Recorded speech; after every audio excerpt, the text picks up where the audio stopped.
Hi, I'm Darryn Farrugia and welcome.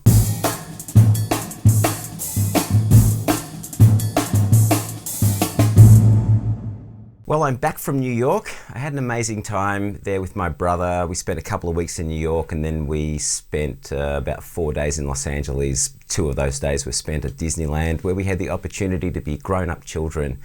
We had a ball, and it's really great to be back home, and it's great to be back in this room. But what I want to talk about today is an exercise that you heard me play at the start of this video, which comes from the book Bass Drum Control by Colin Bailey.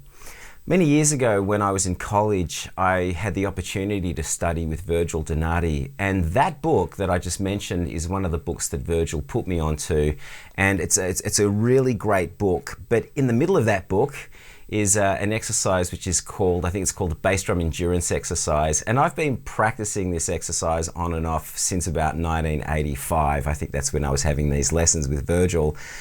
And it's definitely an exercise I give all of my students. I've started practicing this exercise again now, and I want to share it with you. So basically it's an exercise that's intended to develop or build your endurance. And you can choose to play this exercise heel up or heel down. Firstly, the exercise consists of a whole bunch of different measures, starting with this first one, which I'm going to explain to you. The exercise is played as 16th notes, and the first 3 beats are played on the snare drum or on a pad, and it's basically just right, left, right, left, right, left, right, left, etc. Beat 4 is 4 16th notes on the bass drum. So let me give you an example of that. 1, 2, 3, 4.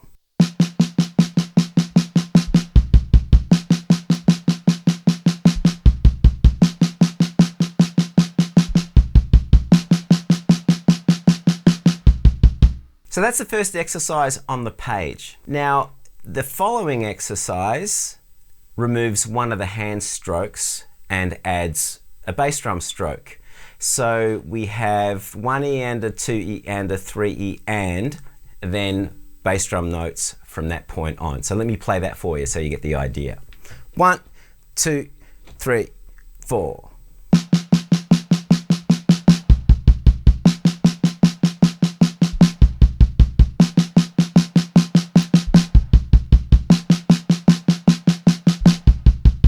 So the same thing with the following bar. We remove a hand stroke and replace it with a bass drum stroke. That would sound like this. 1, 2, 3, 4.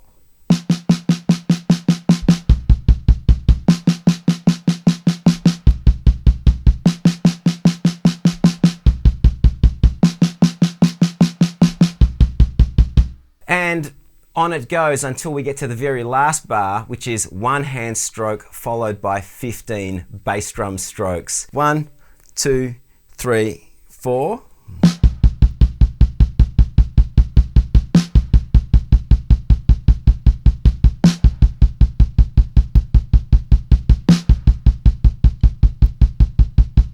So a few things to keep in mind.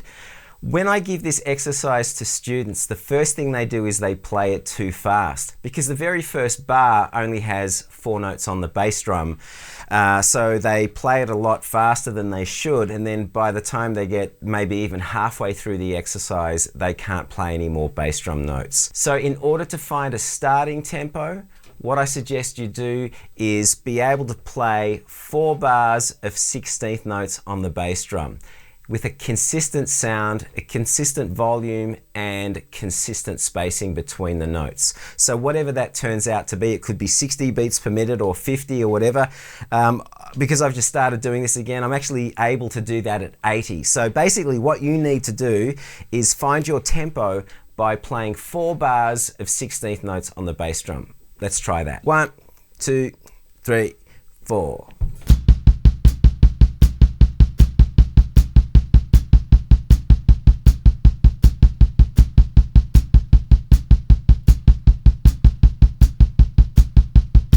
So that feels comfortable for me. So starting the exercise at that tempo may not seem as challenging to begin with, but as we get through the exercise and as we add more bass drum notes, the challenges will certainly begin. So that's a good starting tempo for me. Another thing to think about here is coordination. As you heard just then, I played the hi-hat on quarter notes, and I highly recommend you do this.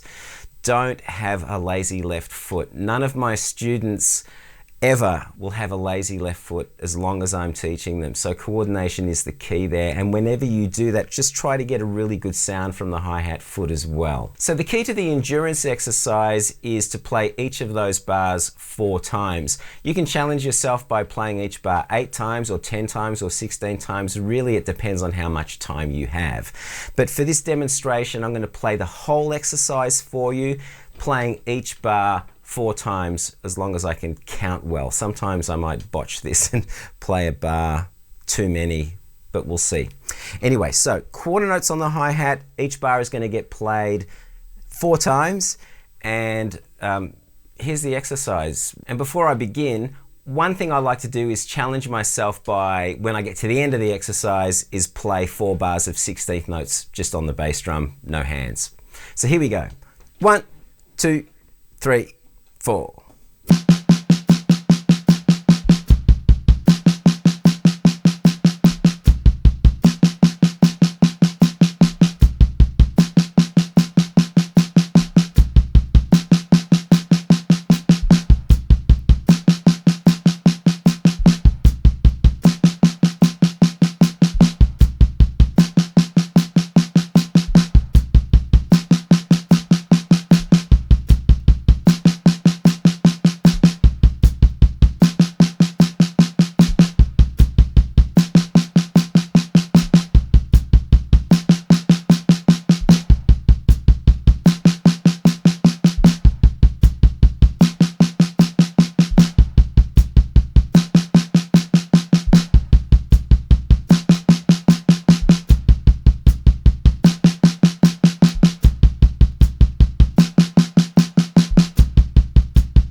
So that's the whole exercise with the addition of 4 extra bars of bass drum on its own.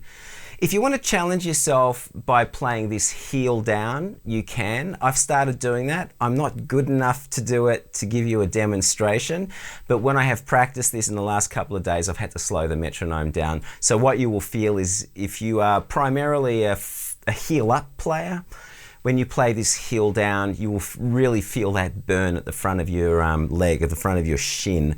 So you will need to slow the metronome down, but by doing it heel down, you really do isolate those muscles below the knee. So the key here is consistency of volume. If you start the exercise too fast, you'll find that there's a decrease in volume as you play through the exercise and add more bass drum notes. So like I said, you want to find that tempo where you can play 4 bars of 16 16th notes on the kick on their own, and then use that as your starting tempo for the entire exercise, making sure that the volume on the bass drum remains consistent from the beginning of the exercise all the way to the end. Anyway, that's it for this lesson. Check out the book. It's a great book, Colin Bailey's Bass Drum Control, a fantastic book. It's been around for years. If you get to see any clips of Colin Bailey playing his bass drum, he has the most incredible speed, heel down.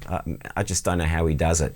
So check out that book, Colin Bailey's Bass Drum Control. Anyway, I hope you enjoyed this video, and I would really suggest that you try this in your practice routine, and I'm going to go into my morning practice routine probably next week. If you enjoyed this video, give it the thumbs up. If you haven't done so already, subscribe, and remember to hit that notification bell so that you know when I've uploaded a video, which is every week. So until next week, have a great week. Have a great week, and I'll see you all soon. Bye.